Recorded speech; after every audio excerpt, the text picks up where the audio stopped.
Bonjour à toutes et à tous, installez-vous, c'est l'heure de votre thérapie pop. Paid the cost to be the boss. Paid the cost to be the boss. I paid the cost to be the boss. Chers amis, bienvenue à bord pour ce nouvel épisode de Thérapie Pop, l'émission qui décrypte pour vous la musique contemporaine des années 50 à demain. Nous sommes comme chaque semaine ravis de vous retrouver pour 26 minutes de culture musicale. Et pour mon plus grand plaisir, mais également pour le vôtre, c'est Gauthier qui nous prendra par la main aujourd'hui. Salut Gauthier. Salut Théo. Aujourd'hui, c'est jour de prescription, les amis. Je vous le rappelle, la prescription, c'est notre petit tour d'horizon, enfin surtout celui de Gauthier, sur les albums parus durant les dernières semaines et peut-être quelques rééditions si vous êtes sage en fin d'émission. On vous recommande en gros quoi écouter ou ce dont il fallait impérativement s'éloigner.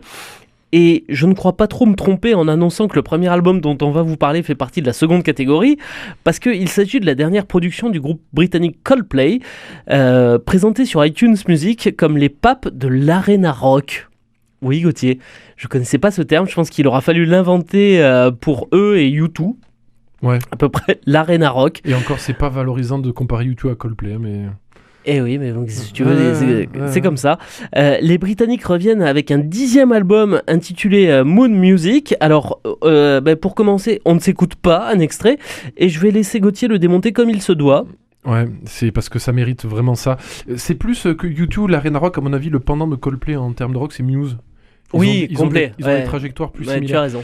Écoute Théo, que te dire de cet album ? Ça démarre comme un très très mauvais Sigur Rós pour lequel le talentueux John Hopkins, qui est crédité sur la chanson, serait venu prendre un chèque. Ça se termine, cette première chanson, sur une mélodie mièvre à pleurer et tellement prévisible, parce que ce qui caractérise de plus en plus les mélodies de Chris Martin, c'est une prévisibilité terrible. Tu peux quasiment chanter ces chansons quand tu les écoutes la première fois, tu sais, de notre côté c'est un talent. Ça enseigne sur une chanson qui est faussement cool, qui ne manquera pas de faire vibrer probablement un parterre de jeunes filles biberonnées à Arena Grande dans un stade mythique devenu le temps d'un soir le temple du mauvais goût. Je pense à Wembley, Théo, par exemple, à ces beaux stades que ces gens vont massacrer avec leur musique épouvantable. Il y a même à la fin de cette deuxième chanson le petit la, tu sais, de fin pour que le public non anglophone puisse participer à la fête, au cas où ils n'auraient pas appris les paroles. La troisième chanson, ça démarre avec une espèce de pseudo petit rap dont on aurait repris la délicatesse à un Usher sous stéroïdes. C'est épouvantable. Ces gens ont la finesse d'une youtubeuse beauté, la sensibilité d'une scène d'amour dans un Marvel entre Hulk et Black Widow. C'est nul. Et plus que tout, c'est dénué de toute qualité artistique. C'est à la musique ce que les Knacky Balls sont à la viande. C'est insipide, c'est vulgaire, c'est vénal, et je pense même, Théo, à bien des égards, que c'est mauvais pour la santé et pour vos oreilles. En tout cas, fuyez cet album, fuyez Coldplay, fuyez ces gens, ne leur donnez pas d'argent, je vous en supplie. C'est nul à chier, et tu comprendras, Théo, que j'ai arrêté d'écouter à la troisième chanson parce que... Et t'as même arrêté d'écouter au premier album, non ?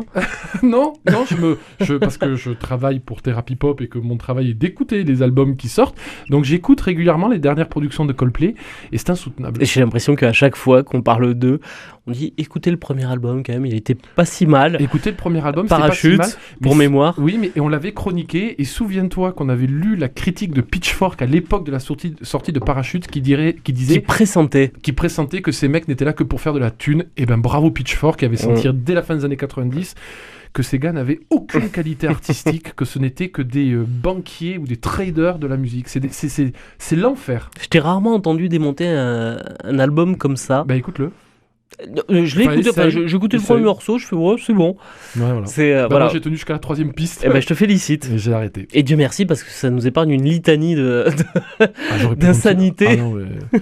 C'est vraiment... C'est horrible. On retourne en France, les amis, avec La Femme, un sympathique groupe parisiano-basque qui a une cadence de production proche de celle des Beatles dans les grandes heures. Je me souviens plus si on avait chroniqué Paris-Hawaii, qui était sorti l'année dernière, mais ils reviennent avec un album, donc leur album annuel intitulé Rock Machine. Je sais pas si de rock il est bien question. Ce qui est sûr, c'est que comme à l'accoutumée avec eux, ça ne manque pas de rythme. On s'écoute un extrait, c'est Clover Paradise.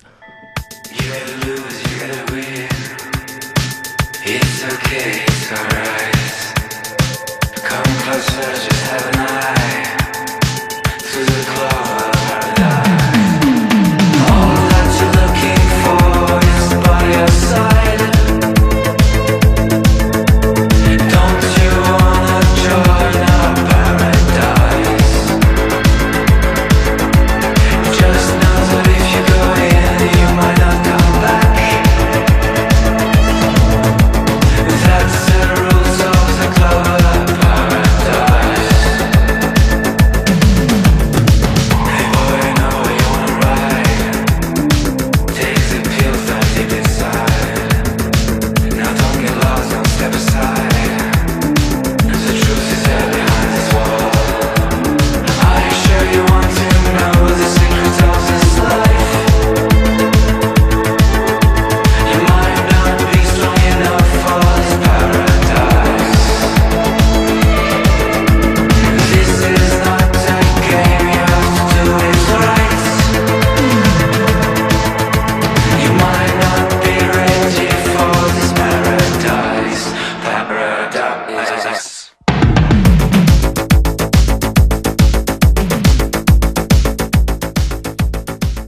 Clover Paradise, donc de La Femme. C'est toujours aussi sombre, hein? C'est toujours aussi sombre, ouais. Bah si Gauthier, ça transpire pas... Celui d'avant, là, tu sais, c'était celui qui était sur des... Paris Hawaï. Non, et avant, il y avait eu Teatro, Teatro... qui était plus sur des airs brésiliano-hispaniques, plus légers, on va dire. Teatro Lucido, un truc comme ça, j'ai oublié. Il y a Teatro dedans. Et que t'es pas si idiot. Que t'es pas ouf. Ouais, d'accord. Et celui-ci, alors, il est ouf ou il est pas ouf? C'est pas top, Théo. C'est pas top. On alterne le lourdingue avec des chansons comme Love Is Over et le franchement un peu ridicule Ciao Paris, qui je crois est un de leurs singles qui est vraiment pas bien. Et cette fois-ci avec un album, parce que c'est vrai que d'album en album, ils rendent souvent hommage à des styles manifestement un peu différents. Cette fois-ci, comme vous l'entendez, je suppose que c'est un hommage à la Cold Wave, aux années 80. J'allais dire la New Wave, ouais. Alors on ne doute pas une seule seconde qu'ils s'amusent comme des petits fous en studio à faire ça, mais honnêtement, ça ressemble de plus en plus à un trip gênant entre copains, un trip entre copains mais qui est gênant pour l'entourage. La candeur et la spontanéité des débuts de la vague, etc. est vraiment, je trouve, bien loin. Ça ressemble maintenant vraiment beaucoup plus à une fin de soirée. Et franchement, si je peux leur dire un truc, les mecs, l'intérêt de chanter en anglais, c'est généralement de profiter des intonations de la langue anglaise et de la musicalité de la langue anglaise. Alors arrêtez de chanter comme des quatrièmes après leur première bière, c'est vraiment marrant 2 minutes, mais à la force ça lasse et ça ne sert pas la musique, puisqu'en fait ils utilisent l'anglais mais en le massacrant avec un accent très français. Donc tu perds la mélodie, le côté mélodique, on va dire, de la langue anglaise. Tout ça pour un espèce de son de feria toujours. Enfin, je pense pour le coup, ils chantent mieux anglais que nous, Gauthier, quand même. Je sais pas trop, parce qu'ils font vraiment aucun effort de prononciation.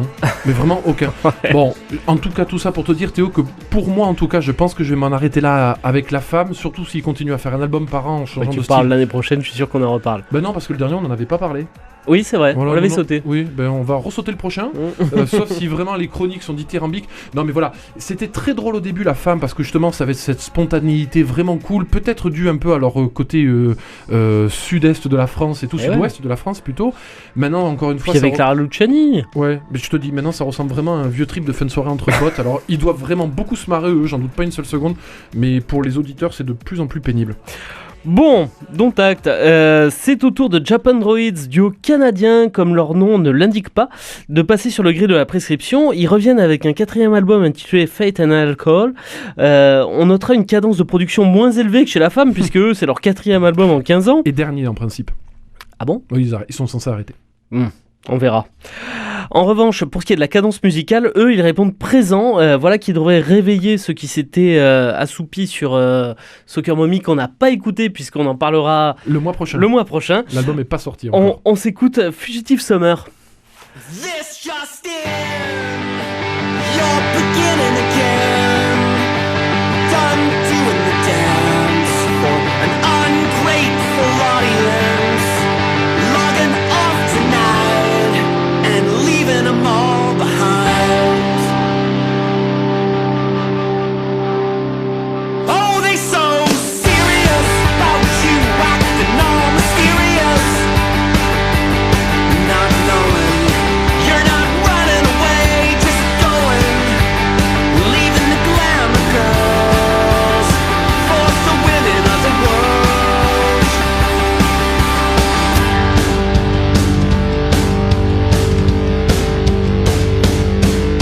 Baby, tune in tomorrow, tune out tonight. Baby, tune in tomorrow, tune out tonight. Baby, for a few hours it'll be alright now, baby.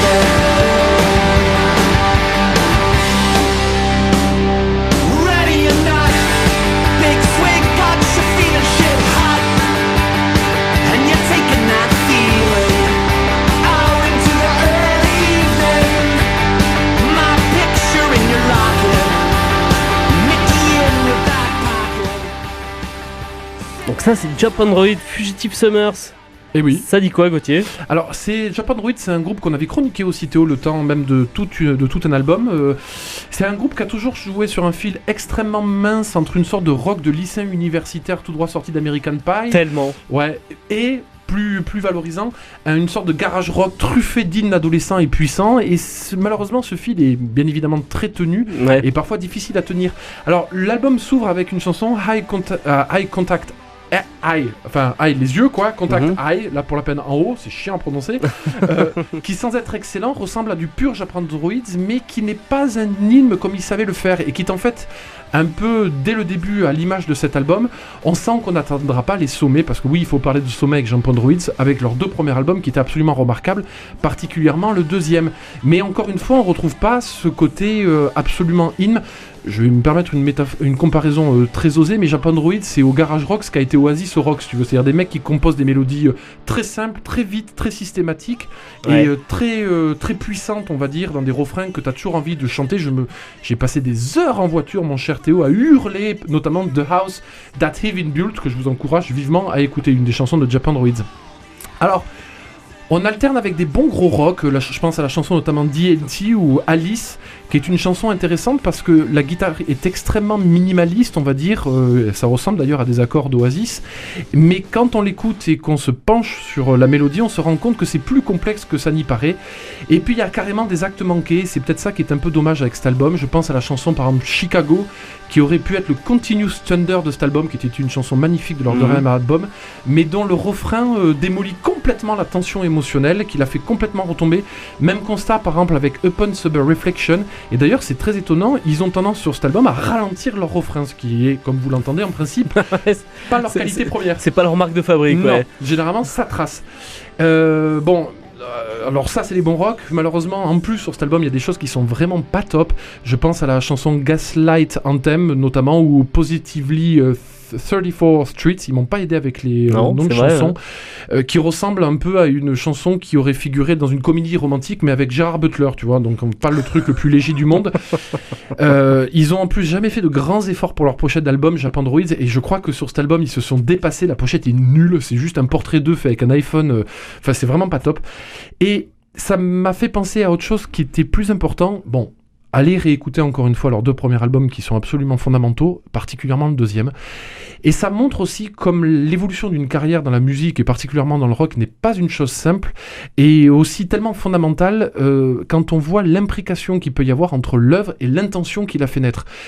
Chez Japandroids, dans les premiers albums notamment, ils étaient jeunes, il y avait cette espèce d'urgence, cette fougue absolue qui leur faisait jouer à fond les ballons, et qui, je pense, n'existe beaucoup moins, déjà parce que... On leur trouverait un petit peu là, Gauthier. Alors c'est parce que je t'ai mis des bonnes chansons de l'album, mais sur beaucoup d'autres chansons, et notamment, comme je te le disais, par exemple sur Chicago, ou sur la chanson Upon Sober Reflection, où ils font tomber les refrains, en fait t'as juste l'impression qu'ils ont vieilli, ou qui se sont assagis, et que ceux qui animaient leur premier album, cette espèce d'urgence d'ado sortis du lycée ou qui viennent de rentrer à l'université, ben en fait est mort avec l'âge tout simplement, et le temps qui passe. Je pense que leur premier album doit avoir 10 ou 20 ans maintenant, plutôt 10, et voilà. Et l'intention dans un groupe de rock, ça reste quand même quelque chose d'absolument fondamental. Je renverrai aussi à la discographie on va dire un peu bizarroïde des Stones, une fois qu'ils se sont rendus compte qu'ils pouvaient faire du pognon dans des stades, et qu'ils ont arrêter le blues des débuts, quoi. Voilà. Donc un peu dommage cet album, qui n'en demeure pas moins mauvais.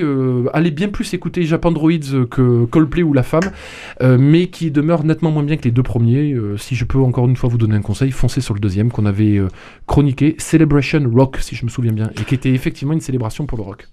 On va partir désormais sur quelques envolées électro avec Caribou, Gauthier. Caribou canadien, lui, comme son nom l'indique, en revanche. Là, pour la peine, oui. Voilà. De son vrai nom, Daniel V. Snaith, le compositeur a sorti Honey au début du mois d'octobre, et il faut dire que dans un autre genre que Japandroids. Ah oui, nettement, oui. Ouais, mais ça dégage tout aussi bien les tympans quand même.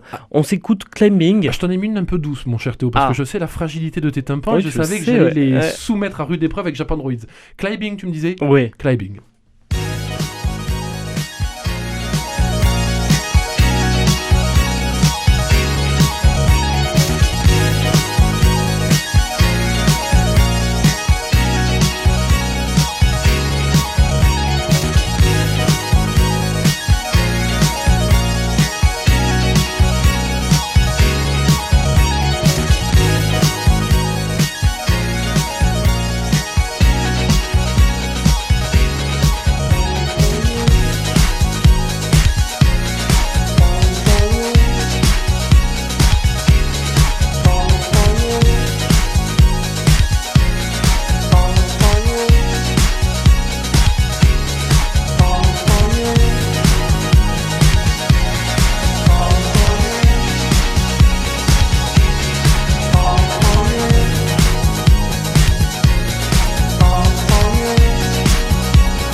Donc ça c'est Caribou ça. Oui, mais c'est C'est un calme. peu, c'est péchu quand même. C'est un peu péchu. C'est péchu calme. Calme C'est- péchu. Ah, écoute, tu es pas facile. Toi, quand on te met pas de la folk à guitare sèche, t'es perdu. Je t'aurais dû te mettre un extrait de Coldplay. Alors, Caribou, je vais encore faire un peu le vieux con. Si je Oui, l'ai ça mis- changera pas. Non, si je l'ai Vas-y. mis dans la prescription, c'est parce que c'est un artiste extrêmement intéressant. Son dernier album m'a malheureusement laissé l'impression d'être arrivé 20 ans trop tard. Ce qu'on entend, là, par exemple, ça ressemble vachement à de la French Touch des années 2000, quoi. Ouais. Ed Banger aurait pu sortir ça en 2000, quoi. Ou Valerian and Friends, notamment, je pense à ce label qui était extraordinaire pour faire cette espèce d'électro inspiré des années 80.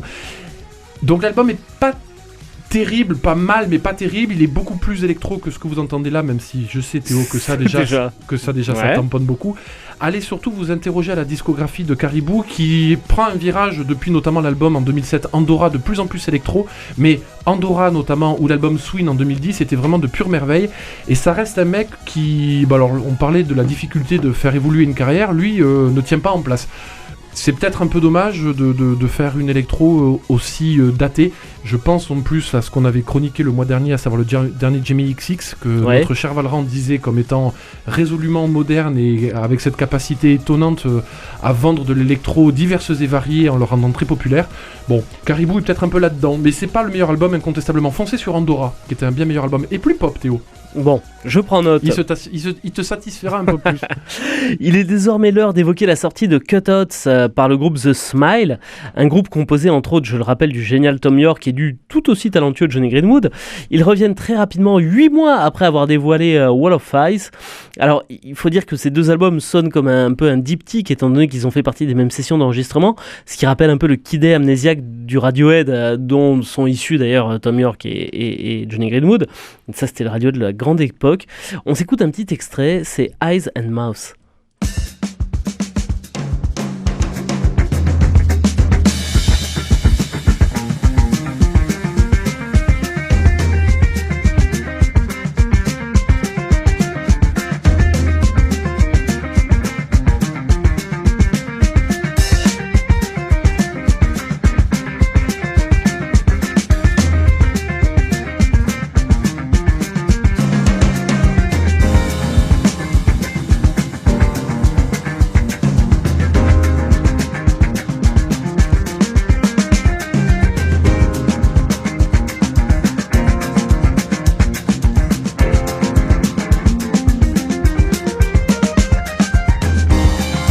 Through the glass, look at you, just eyes and mouth.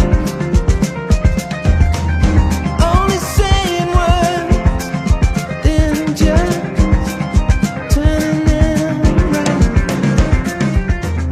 No matter Et la délicieuse voix de Tom York, reconnaissable entre toutes. Alors, il est bien cet album ? Ouais, il est hyper intéressant. Alors, The Smile, c'est un peu le laboratoire pas trop secret de Radiohead, effectivement, où Tom York et Johnny Greenwood expérimentent, à mon avis, tout ce qui ne peut pas figurer sur un album de Radiohead, c'est-à-dire tout ce qui n'est pas plus facilement, on va dire, vendable dans le cadre d'une production plus pop. Ça fait un petit moment d'ailleurs qu'on n'a pas entendu un album de Radiohead. Bah, le dernier, c'était il y a 2 ans ou 3 ans, je crois. Ouais. Oui, bah écoute, ils prennent le temps. Ouais. Et dans The Smile, comme toujours avec eux, ils continuent à jouer avec les limites quasiment d'une partition pop, continuent aussi parfois à jouer avec les limites de notre tolérance. Je pense notamment à la chanson Don't Get Me Started, qui est pas évident. C'est un album qui est résolument exigeant, qui est aussi résolument moderne et expérimental.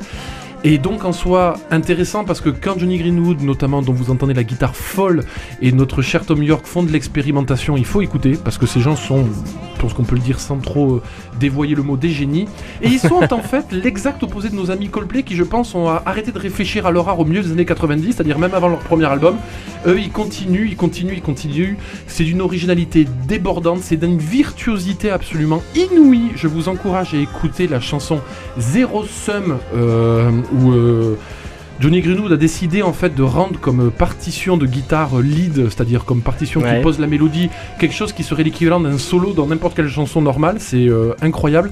Ça rend hommage aussi beaucoup à Talking Head. On rappelle que Radiohead oui, s'appelle Radiohead ainsi, voilà, à cause de Talking Head, groupe des années 70-80 qui était aussi assez osé dans leurs expérimentations. Et allez écouter donc celle qu'on vous met, mais également Colorfly qui est obsédante, qui est brillante. C'est parfois encore une fois un peu exigeant comme un album de jazz, mais ça mérite de s'y pencher parce que ces mecs sont, je le redis une dernière fois, mais incontestablement des génies et probablement peut-être les plus grands musiciens de notre génération. Je me permets un tout petit rectificatif. Dernier album de Radiohead 2016. Moonshine Pool. Ah non, oui, ça remonte beaucoup. Ouais. Ah ouais. Ouais, tu vas Tu voir, vois, ils vont revenir. donc The Smile a un peu pris le pas sur Radiohead. On va terminer notre petit tour d'horizon avec 3 rééditions.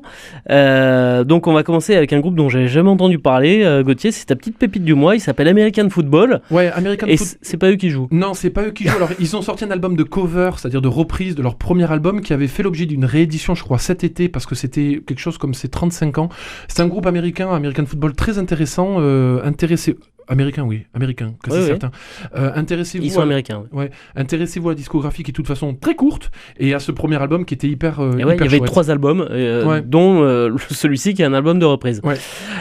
Ensuite, évidemment, on a nos chers Kings.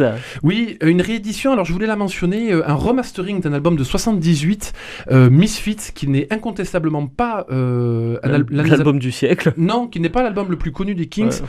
qui correspond à un peu à leur période américaine, c'est-à-dire des compositions qui sont plus rock et moins british, mais ça reste un album incroyablement sous-coté, un album incroyablement peu écouté. Les gens en général sur la discographie des Kings s'arrêtent à Lola notamment, et c'est une grosse bêtise. Allez écouter Misfits, c'est un très bel album, et allez écouter sinon Muswell Hillbillies, qui est un autre album un peu de la période américaine des Kings. On a arrêté de les écouter en 70-71, et pourtant les frères Davis ont continué, et parfois pour de très belles galettes, notamment celle-là. Bon. On termine avec Suède. Oui, la réédition pour l'anniversaire, là pour la peine, c'était en octobre 94 que sortait l'album Dogman Star. Et comment ne pas rendre hommage à cet album et à ce groupe Suède, je le rappelle, c'était les numéros 1 de la Britpop, c'est quasiment eux qui ont créé la vague sur laquelle Oasis, Blur, The Verve, Pulp a surfé. Ouais. Et qui ont eu en plus un courage artistique absolument improbable, puisque alors qu'ils avaient créé une vague musicale quasiment eux tout seuls, ont décidé d'en sauter immédiatement dès le deuxième album. Je cite le dénommé Anderson, qui était l'une des têtes pensantes du groupe. Dès que nous avons pris conscience de ce que nous étions pour la Britpop, nous en sommes partis immédiatement avec Dogman Star. Vous n'avez pas pu trouver un disque moins Britpop, c'est torturé, épique, extrêmement sexuel et personnel. Aucune de ces choses ne s'applique à la Britpop. C'est quand même incroyable que des mecs qui créent un mouvement musical quasiment eux tout seuls décident de le reset dès le deuxième album, laissant la Britpop à Oasis, à Defeated Maybe, à Blur, à The Verve, etc. Pas une erreur, parce que c'est un album quand tu vois le succès d'Oasis, Blur et de Suède, oui, comparé à celui de Suède, un album qui à l'époque n'avait pas trop été apprécié. J'ai retrouvé une critique du magazine Rolling Stone qui n'a jamais eu le nez creux pour quoi que ce soit, qui disait l'un des albums les plus prétentieux jamais sortis par un grand label. Non, c'était juste quasi avant-gardiste. C'est un album qui a trouvé ses lettres de noblesse bien plus tard. C'est un grand album, Dogman Star, d'un grand groupe Suède. Il méritait qu'on en parle. Bon, alors, chers amis, cette émission touche à sa fin. On va s'écouter un petit extrait, donc pour se quitter, de Dogman Star de Suède. Donc cet extrait, c'est Héroïne.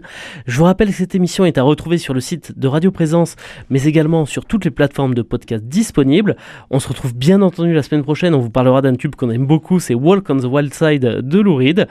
Une très belle semaine à vous, une très belle semaine à toi, Gauthier. Salut Théo. Salut à lundi.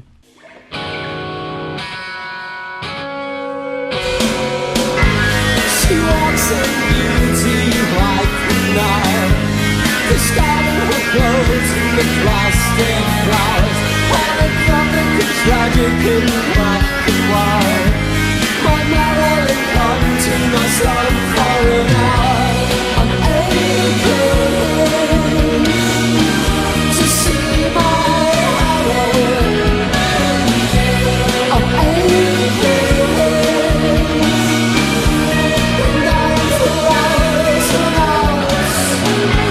She walks in the beauty of a magazine, complicating the boys in the